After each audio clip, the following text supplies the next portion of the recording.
കൂടുതൽ വാർത്തകളും വീഡിയോകളും കാണാൻ ഈ ചാനൽ സബ്സ്ക്രൈബ് ചെയ്യുക. കൂടെ ബെൽ ബട്ടൺ അമർത്തുക. നമസ്കാരം. ഓരോ നക്ഷത്രക്കാർക്കും അവരുടെ ജന്മനക്ഷത്രം കൊണ്ട് ഉണ്ടാകുന്ന രോഗവും രോഗനിർണയവും അതിന് പരിഹാരങ്ങളുമാണ്. ഓരോ വ്യക്തിയും ജനിക്കുന്ന നക്ഷത്രത്തെ കൊണ്ട് ആ വ്യക്തിക്ക് ഏതെല്ലാം വിധത്തിലുള്ള രോഗങ്ങൾ ഉണ്ടാകുന്നു എന്ന് നമുക്കറിയാം.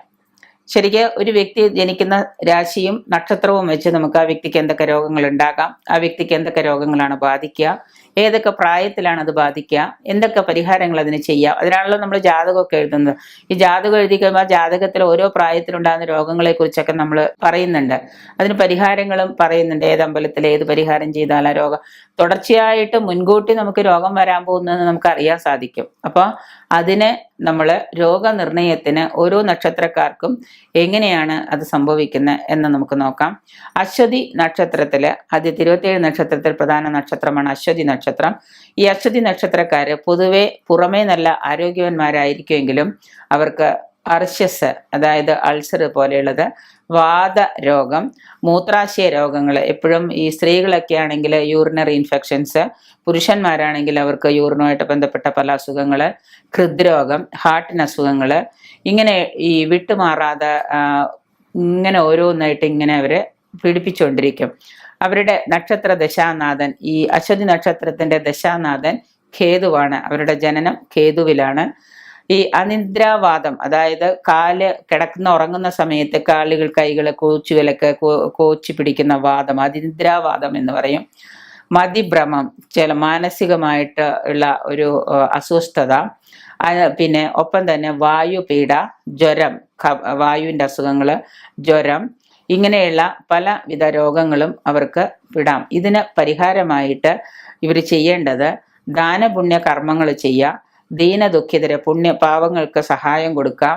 ഒപ്പം തന്നെ ഔഷധങ്ങളെക്കാൾ കൂടുതലായിട്ട് ഇവർക്കുണ്ടാകേണ്ടത് ആത്മനിയന്ത്രണങ്ങളാണ്. ഔഷധങ്ങൾ കഴിക്കുന്നു എന്നുണ്ടെങ്കിൽ തന്നെയും ആരോഗ്യത്തെക്കുറിച്ച് ശ്രദ്ധയും ഒപ്പം തന്നെ കുറച്ച് കാര്യങ്ങളിൽ ഇവർക്ക് ആത്മനിയന്ത്രണവും ഉണ്ടാകണം. ദിനചര്യ വളരെ മോശമായിട്ട് കൊണ്ടു നടക്കാതെ ആത്മനിയന്ത്രണം കൊണ്ടും ദിനചര്യ കൊണ്ടും രോഗശമനം വരുത്താമെന്ന് വിശ്വസിക്കുന്നവരാണ് ഇവരിൽ അധികവും. അതുകൊണ്ട് തന്നെ പ്രായോഗികമായിട്ട് ഇത് പ്രവൃത്തിയിൽ വരാത്തത് കൊണ്ട് കൂടുതൽ സമയവും ഇവര് ഇതിനുള്ള പരിഹാരമായിട്ട് ദാനപുണ്യങ്ങൾ ചെയ്യുക, ദീനദുഃഖിതരെ സഹായിക്കുക, പരിഹാരമായിട്ട് മൃത്യുഞ്ജയ ഹോമമോ അല്ലെങ്കിൽ ധന്വന്തരി ഹോമമോ ചെയ്ത് ധന്വന്തരി കഷായം സേവിക്കാം. ഇങ്ങനെയുള്ളതൊക്കെ സ്ഥിരമായിട്ട് ചെയ്തുകൊണ്ട് അമ്പലത്തില് ക്ഷേത്രത്തില് വഴിപാടുകളൊക്കെ ചെയ്യുന്നത് കൊണ്ട് ഇവരുടെ രോഗാദി ദുരിതങ്ങൾ ഒരു പരിധിവരെ മാറുന്നതാണ്. അശ്വതി നക്ഷത്രക്കാർക്ക് ലഹരി പദാർത്ഥങ്ങളിൽ വളരെ അഭികാമ്യമുള്ളവരായിരിക്കും ഈ ആളുകൾ. പല തരത്തിലും അശ്വതി നാളുകാർക്ക് കുടുംബക്കാരൊക്കെ വെറുപ്പിനും വിദ്വേഷത്തിനൊക്കെ പാത്രീഭവിക്കാം. ഒരു സാധാരണ സംഭവമാണ്. സ്വന്തം കുടുംബത്തിലുള്ളവർ തന്നെ ഇവരോട് വെറുപ്പും വിദ്വേഷവും ഒക്കെ കാണിക്കുക. പിതാവിൽ നിന്ന് ഗുണാനുഭവങ്ങൾ പൊതുവെ കുറവുള്ളൊരു നക്ഷത്രമാണ്.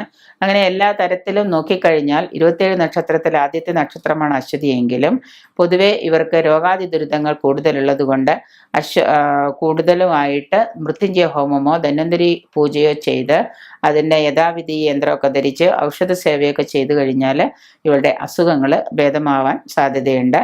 നിങ്ങൾക്ക് വരാവുന്ന അസുഖങ്ങൾ മുൻകൂട്ടി കണ്ടുകൊണ്ട് ഏത് പ്രായത്തിലായിരിക്കും അസുഖങ്ങൾ വരുന്നത്, ഏത് പ്രായത്തിൽ അത് ഏത് രോഗമൊക്കെ ആയിരിക്കും വരുന്നത് എന്നുള്ളത് നിങ്ങളുടെ ജാതക പരിശോധനയിലൂടെ നമുക്ക് ഇപ്പോൾ 30 വയസ്സുള്ള ഒരാളാണെങ്കിൽ അടുത്ത 30-35 വയസ്സ് വരെ ഈ കേതു ദശാനാഥൻ കേതു കഴിഞ്ഞാൽ പിന്നെ അവിടെ നിന്ന് അങ്ങോട്ടൊക്കെ ശുക്രനാണ്, ശുക്രൻ കഴിഞ്ഞാൽ പിന്നെ ആദിത്യൻ കഴിഞ്ഞാൽ പിന്നെ ചന്ദ്രനാണ്. ഇങ്ങനെ പോകുന്ന ദശാകാലം ഏത് പ്രായം വരെയാണ്, ഈ ദശാകാലത്തിൽ ഏതൊക്കെ രോഗങ്ങളാണ് വരിക എന്ന് വിചാരിച്ചിട്ട് അതിന് മുൻകൂട്ടി നമ്മൾ ശാരീരികമായിട്ടും മാനസികമായിട്ടും തയ്യാറെടുപ്പുകളും ഏതെങ്കിലും ചെറിയ രോഗം വരുന്നു എന്ന് തോന്നുമ്പോൾ അത് എന്നില് വലിയ ദോഷം ഉളവാക്കുമെന്ന് കണ്ടുകൊണ്ട് നമ്മൾ അതിന് മുൻകൂട്ടി ഒരു പ്രിക്കോഷൻ എടുക്കുകയും മരുന്ന് കഴിക്കുകയോ അല്ലെങ്കിൽ ആരോഗ്യസ്ഥിതിയിലോ വ്യായാമത്തിലോ ജീവിത ദിനചര്യയിലൊക്കെ മാറ്റങ്ങൾ വരുത്തുകയൊക്കെ ചെയ്തു കഴിഞ്ഞാൽ തീർച്ചയായിട്ടും നമുക്ക് അതിന് ഒരു പരിഹാരം ചെയ്യാൻ പറ്റും. ഇനി അങ്ങനെ സാധിച്ചില്ല എങ്കിൽ തന്നെയും ഏതെങ്കിലും സാഹചര്യത്തിൽ അതിന് നമുക്ക് സാധിച്ചില്ലെങ്കിൽ പോലും നമ്മൾ ആ സമയത്ത് നമ്മുടെ ജാതകമോ അല്ലെങ്കിൽ മറ്റ്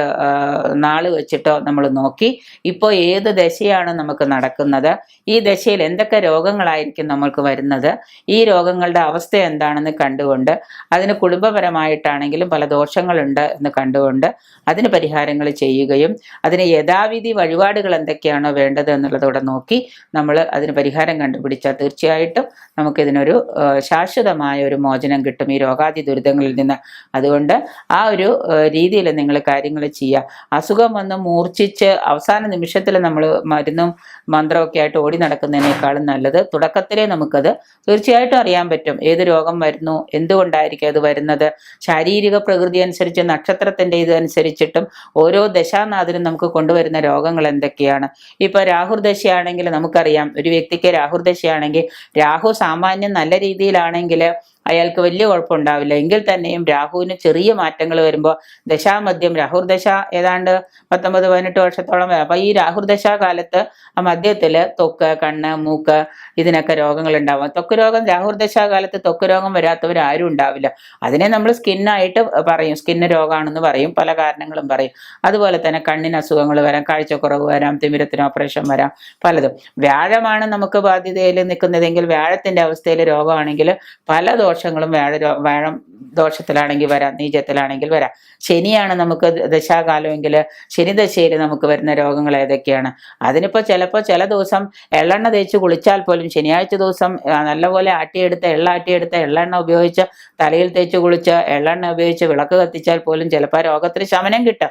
അതിന് നമ്മൾ ചെയ്യേണ്ടത് നേരത്തെ തന്നെ നമ്മുടെ ജാതകം പരിശോധിച്ച് നമ്മുടെ ദശാസന്ധി എന്താണ്, ദശാനാഥൻ്റെ അപകാരകാലം ഏതാണ്, ഇത് നമുക്ക് ഗുണം ചെയ്യുമോ ദോഷം ചെയ്യുമോ എന്ന് കണ്ടുപിടിച്ചുകൊണ്ട് അതിന് തക്കതായ പരിഹാരങ്ങളും യഥാവിധി യന്ത്രങ്ങളും ധരിച്ച് മന്ത്രങ്ങളൊക്കെ ആയിട്ട് നടന്ന 90% നമുക്ക് രോഗാതി ദുരിതങ്ങളിൽ നിന്ന് രക്ഷപ്പെടാൻ സാധിക്കുകയും ചിലപ്പോൾ ഒരു വ്യായാമം ചെയ്താൽ മാറുന്ന അസുഖങ്ങളായിരിക്കാം. ചിലപ്പോൾ ഏതെങ്കിലും ഒരു മരത്തിൻ്റെയോ ഏതിൻ്റെ ചെടിയുടെയോ നല്ല ഏതെങ്കിലും ഔഷധ ചെടിയുടെ കൊമ്പൊടിച്ച് കയ്യിൽ ഭുജത്തിൽ കെട്ടിവെച്ചാൽ തീരുന്ന രോഗമായിരിക്കാം. ഇങ്ങനെയുള്ള കാര്യങ്ങളൊക്കെ നിങ്ങൾ ശ്രദ്ധിച്ചാൽ തീർച്ചയായിട്ടും നിങ്ങളുടെ രോഗദുരിതത്തിന് ഒരു പരിധിവരെ നിങ്ങൾക്ക് ശമനം കാണാൻ സാധിക്കും.